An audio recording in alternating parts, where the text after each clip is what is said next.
Yeah. Swadika. Good evening, everyone. I'm gonna talk in the name. First of all, I'm gonna talk in the name of myself in the ESIC lab, and also in the name of Luke, Professor Luke, who is the professor from Sydney University. Some of you guys who attend the seminar listened to his talk already, but unfortunately, he got to flying back to Sydney. The flight leaves me soon, so I'm gonna mix some part of my slide with his talk, and we are. I myself are computer engineering. We call ourselves is creative technologists, and Professor Luke is from the University of Sydney. He is the interaction designer and do similar thing with my lab. And the ESIC lab, actually, if you like to Google, you just search ESIC lab. It's from the Edutainment and Social Interaction lab with in the Department of Computer Engineering, Faculty of Engineer at King Mongkut University. We call shortly, abbreviate name is KMUTT. And this is some parts of the work I show you first, and then today my talk is going to be focused on technique behind the art pieces. I'm not sure that how many technicians around here. Any engineer here in this room? Okay, and most of you guys are designer. Who is the artist in this room? Yeah. Okay. So most of the art piece is created by artists, created by the designer. But behind the scene, in order to make it happen, to construct it, to invent it, is the power or the labors of engineer. So my talk today is going to show you some pieces of my lab. My team have been working in Thailand and in some places in ASEAN, and also some of the technique behind the scene. In case of you as a designer or as a artist would like to know how to construct it and how you got to think about the constraint and your imaginative, how the creativity invent.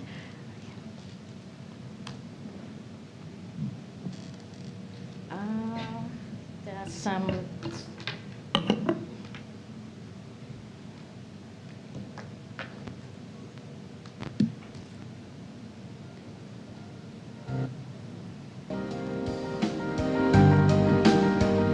Some work and behind the scene and some part of our work for few years, previous year, and I will explain step by step afterwards what is that and where is it.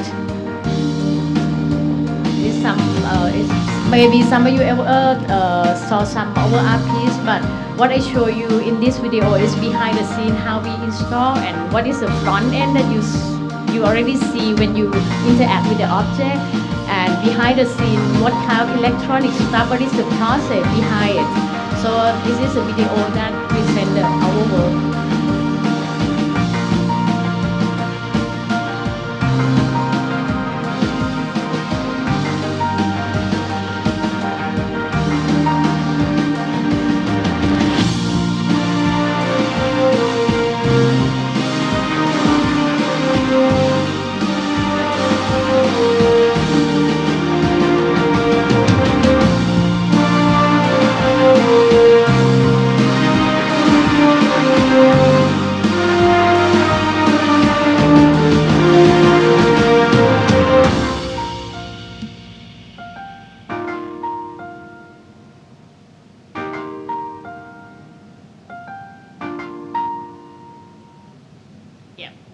So it's I'm gonna explain each of them, maybe not all of them, but some of examples. Some of you guys who attend the seminar already saw some video, and maybe I explained shortly about technique. Today I might explain more longer in detail what kind of technology, what is the sensor behind the scene, what is the computer that you control all those systems. And today I focus on creative technologies and how to create the media architectures in the public space. So for the technology itself, is concern of realizations, creative and construction and implementation of the art piece that most of the designers get from the papers and come from their ideas to to be real from the small model or small sketch into the big sculpture. So the technology can be part of actually not only the art piece, but not only the class of the engineering, or not only in the hospitality, but it can be in the museum, in any event exhibition, and also in the art piece or even the performance.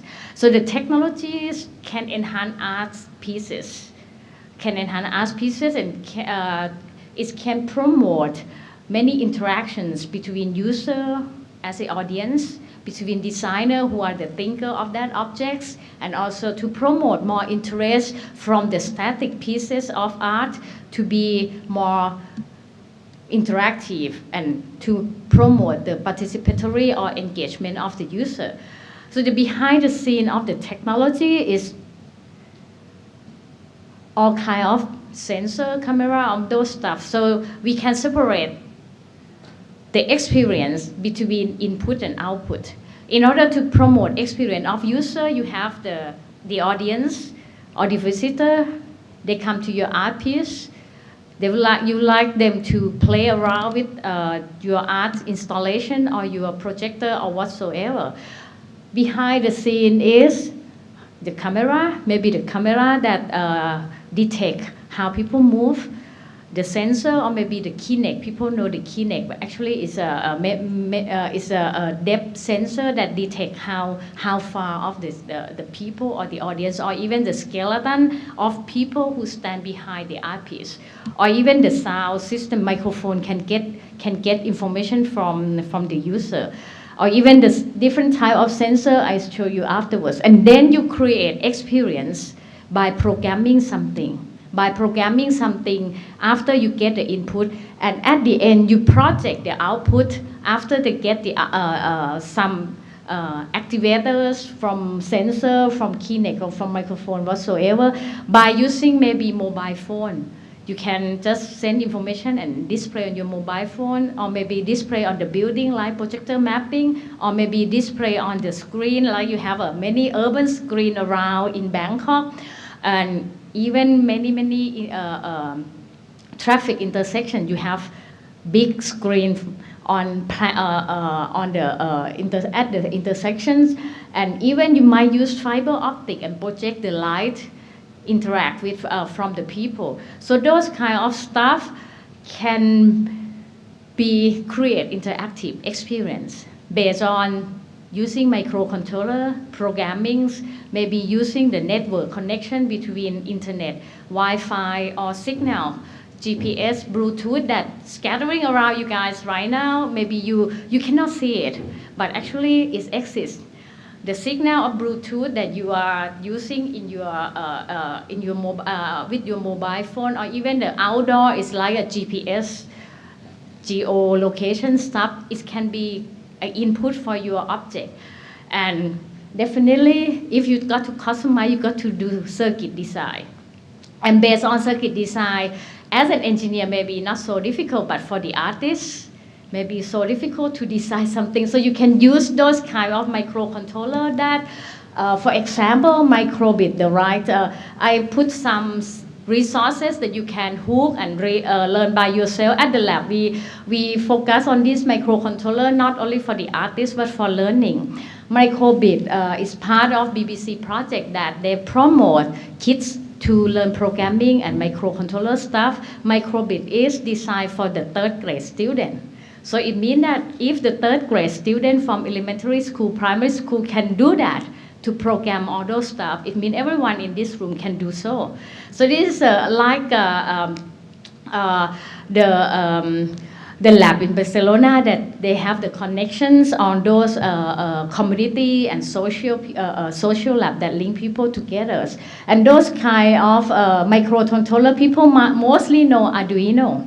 But actually they have many things. You have a LilyPad, they have Fora, they have a Tensi, they have a Raspberry Pi. I put all those stuff because you can go to Ban Mall, electronic market, and here in Bangkok, and you can buy it.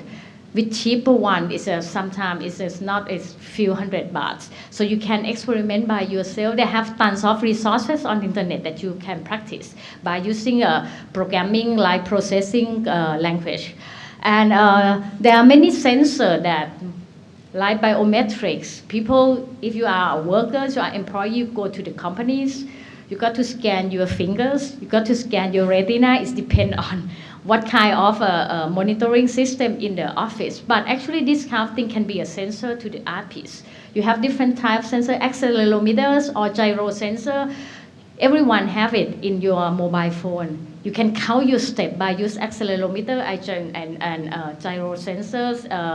You can count, your mobile phone has application for counting your step, but actually it's calculated from those kind of sensors, sound, infrared, you might know, temperature, lighting sensor, or all kind of the tag sensor or ID, RFID, QR code, all kind of ID tag that can be like an input to get information from the audience to calculate something and create new experience for your art pieces.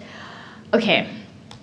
The next thing is very popular right now. Everyone talk about big data, Internet of Things. This is the input that you can promote participatory from the audience, from the public, from all citizens, that you can get the information like Google watching you every step. If you use Gmail, if you use Google, the system know where you are. The system even learn where you were in previous year, date back 7 years, 5 years, they know exactly where you visit. So this kind of monitoring system from the GPS or from the internet can be sometimes it's a hook to your privacy data, but sometimes if you already learn from that, and as an artist, you can use this kind of data to promote your art piece or to create the urban media art pieces that make people, make the community or building the community art pieces together by using this kind of big data and Internet of Things. So you know Internet of Things and big data, right? Internet link everyone, link every device, and especially Alexas. Alexa from Amazon, people, maybe in Thailand don't have one. If you are in US, in Germany, they already on product and really popular. You can control Alexa. I would like to call Jane. Alexa, connect to your mobile phone and call Jane for you. Alexa, I would like to dim the light, and it's dim the light for you. So it's some kind of a technology that link the signal from your appliance in the room and your Alexa and mobile phone. Okay, so in order to make things blink, sing, think, and make any effect, you got to program it. Is this have two part of programming, back end and front end. Back end is mean you got to have database control, you got to get data, you have server if you try to connect urban screen together in one project. If you do a single point, maybe you just do the offline stuff. But the front end and interface is also work between engineer and designer or graphic designer, because you need to visualize that look good, look great, and look interactive. So this kind of stuff is part of the programming that you might, some of the workshop came to me, some of the participants at the workshop came to me yesterday, asked what kind of programming that they should start if they are the artists. I said that maybe you can use the processing programming which based on C programming and even Python stuff. And many like if you do the DMX stuff with the map mappers, with the control video mapping or the building mapping on the big screen or the big building, you got to talk to the DMX servers which control the projections. You might like JavaScript. So this kind of programming is quite similar, but you got to learn a bit how to program. But the most importantly is logic. Step by step of your thinking is important. Then it's more important than your programming skill.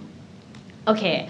And the process that you saw from my video, actually, it's part of my class, which I work with my colleagues, Dr. Sitha, who is create the concept of human-centered design thinking based on many theory of design thinking that you might know. We use this process. Some of the projects that you saw, I took for 1 semester for teaching engineering students to create arts. And then those kind of art piece come from the process of design experience. You got to understand your audience, what kind of experience they have, what kind of active user participations, and you got to analyze their personal experience, and then you can get well execute for that. Based on those, the small icon actually Dr. Siddha developed, and he taught in my class very complex stuff to create some of the user experience design with the human-centered interactions.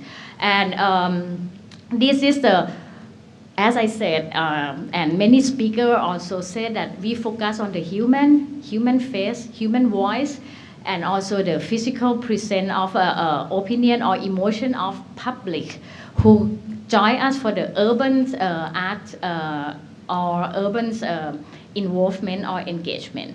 Like I showed you some detail of example of the Bangkok Design Festival that we work with students. This is behind the scene of the projectors, mapping, or even the running text that actually its class is based on Bangkok Design Week in 2011 when it was a big flood.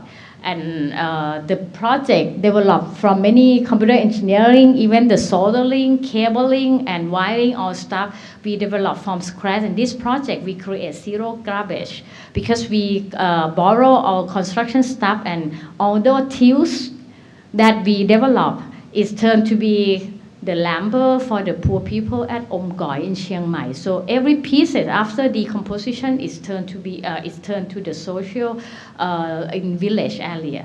And this is another project that you saw, the car from the last year of Chiang Mai Design Week, which is we used the laser cutters to create the pieces of the crown and control with the Arduino and control with the sensor. They have a sensor behind the trees when people came to underneath of the crown, and then trigger with some sensor.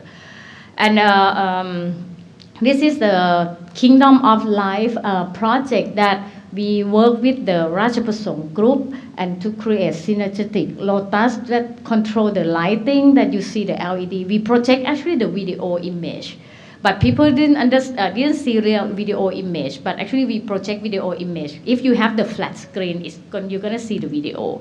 But we separate each video signal to each of LED strip. So you got to control. You use this one. We use the Mac computer with one of the expensive project that we use the real Mac, the high performance Macintosh computer to control the video, the DMX servers to project the video. So some project should be use the cheap technology, but some project, if you need the reliability, you need to use the expensive one. I mean, it depends on your scope of the project. This one is outdoor, so you need a durable, you need to waterproof it, everything, even LED. If you use outdoor for the LED, it's maybe 10,000 baht a meters. If you use the cheaper one from Shenzhen, maybe you can use just 1,000 baht. It depends on how durable of your object pieces. So it's the behind the scene on those stuff. And this is all project that I work with students, like also at the Rajapasong project. This is behind the scene, and you have to see that we have the circuit design process. So based on those stuff, I think I'm going to wrap up.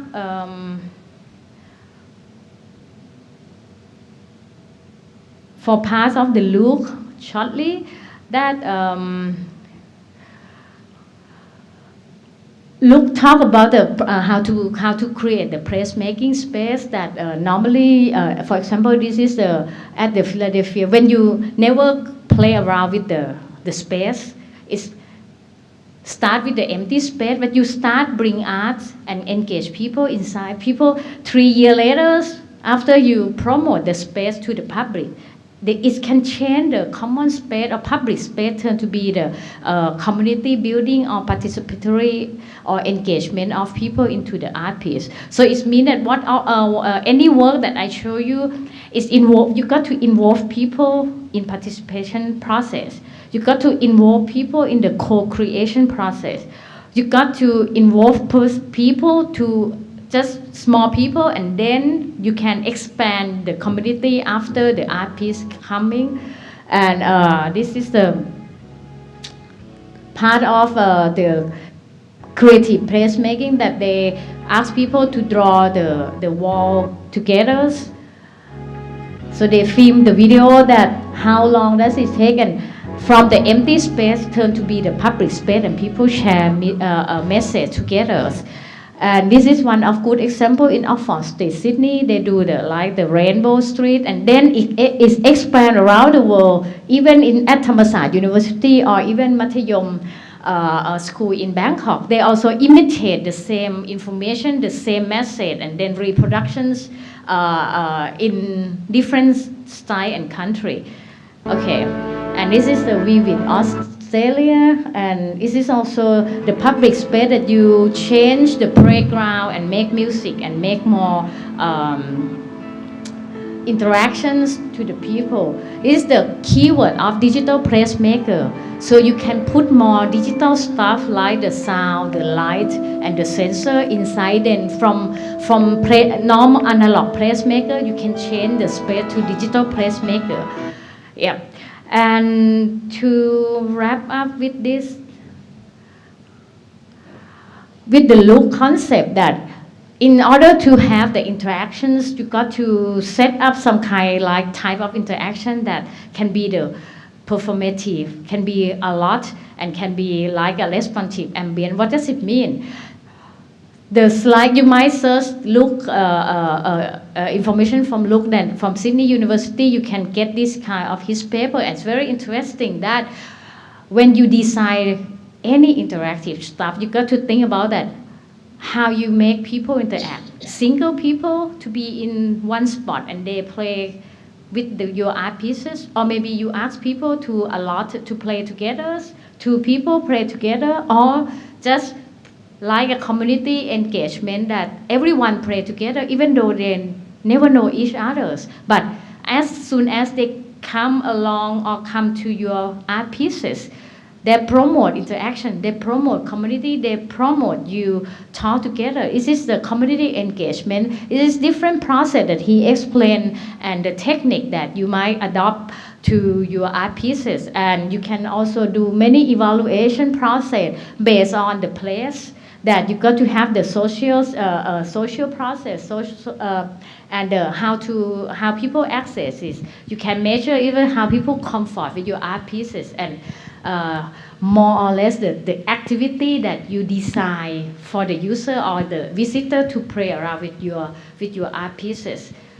Based on the concept of engineering, engineering can do many things.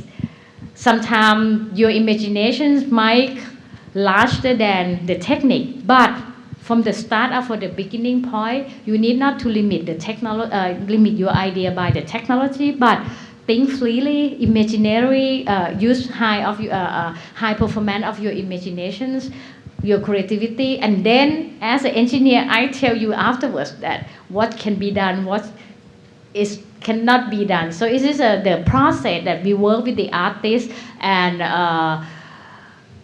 the concept come first, the experience of your idea, and then the technology come the last. So this is all my talk from ESIC Lab. You can see the information from my lab. Thank you very much. Thank you, Tanya, and thank you, everyone.